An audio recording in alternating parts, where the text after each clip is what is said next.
Baik, perkenalkan nama saya Nathaniel Telpati dengan NIM akhir 529. Komisi Pemberantasan Korupsi atau KPK adalah lembaga negara Indonesia yang dibentuk secara khusus untuk menangani setiap kasus atau perkara mengenai tindak pidana korupsi. KPK ini sudah lahir sebagai respon atas maraknya praktik korupsi yang dianggap sebagai kejahatan luar biasa sehingga memerlukan penanganan yang sangat luar biasa. Nah, secara hukum KPK dibentuk berdasarkan Undang-Undang Nomor 30 Tahun 2002 yang kemudian mengalami perubahan terakhir melalui Undang-Undang Nomor 19 Tahun 2019.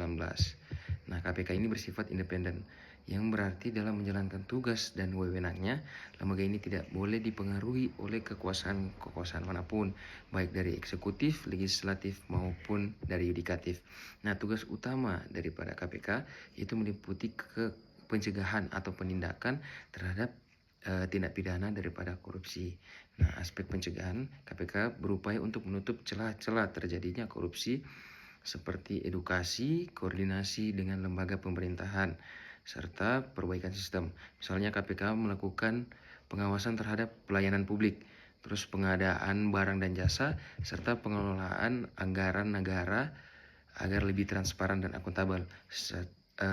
Sementara itu, dalam aspek penindakan KPK memiliki kewenangan yang cukup luas. KPK dapat melakukan penyidikan, penuntutan terhadap semua kasus atau perkara korupsi. Bahkan KPK juga memiliki kewenangan khusus seperti melakukan penyadapan, operasi tangkap tangan, serta melarang seseorang berpergian ke luar negeri dalam proses penanganan perkara. Nah, KPK biasanya menangani perkara kasus korupsi yang melibatkan aparat penegak hukum seperti pejabat negara atau penyelenggara negara, atau kasus yang mendapatkan perhatian besar dari kalangan masyarakat, serta menyangkut kerugian negara atau menyangkut perekonomian negara dengan yang memiliki jumlah besar. Nah, hal ini menunjukkan bahwa KPK berperan penting dalam menjaga integritas penyelenggara negara. Keberadaan KPK memiliki tujuan besar, yaitu menciptakan pemerintahan yang bersih dan bebas daripada korupsi. Korupsi sendiri itu berdampak sangat luas, tidak hanya merugikan keuangan negara, tetapi juga menghambat pembangunan dan memperburuk ketimpangan sosial. Nah, namun dalam perjalanannya, KPK juga menghadapi berbagai tantangan, baik dari sisi regulasi, tekanan politik, maupun upaya pelemahan lembaga. Oleh karena itu, dukungan dari masyarakat menjadi faktor penting dalam memperkuat peran KPK agar tetap efektif dalam pemberantasan setiap kasus-kasus atau setiap perkara-perkara daripada tindak pidana korupsi itu sendiri.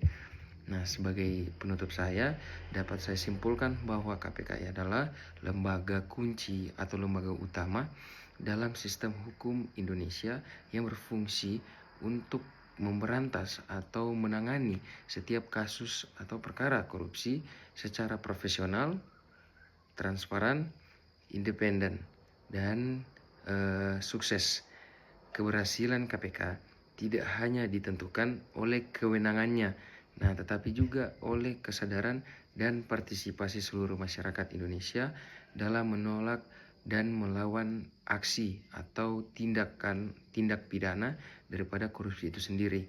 Nah, secara pribadi saya menyimpulkan juga korupsi ini, KPK ini adalah sebuah lembaga juga yang berhak untuk menyidik atau bertindak sebagai penyelidik, terkhusus dalam KUHP yang baru. Kita bisa mempelajari karena dalam KUHP yang baru itu mengatur mengenai penyidik-penyidik yang berwenang untuk melakukan penyidikan.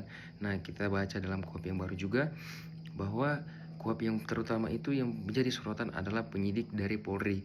Tetapi kalau kita membaca secara eksplisit juga bahwa KPK ini sebenarnya diberikan wewenang untuk menyidik setiap perkara khusus dalam korupsi. Nah, itu sudah diatur karena KPK itu sendiri masuk dalam PPNS. Tetapi dalam setiap kasus-kasus yang lain itu KPK tidak diberikan wewenang, hanya setiap kasus korupsi. Begitu penjelasan saya mengenai KPK. Assalamualaikum warahmatullahi wabarakatuh. Salam sejahtera untuk kita semua. Om Swastiastu, Namo Buddhaya, salam kebajikan. Terima kasih, Mner. Oke,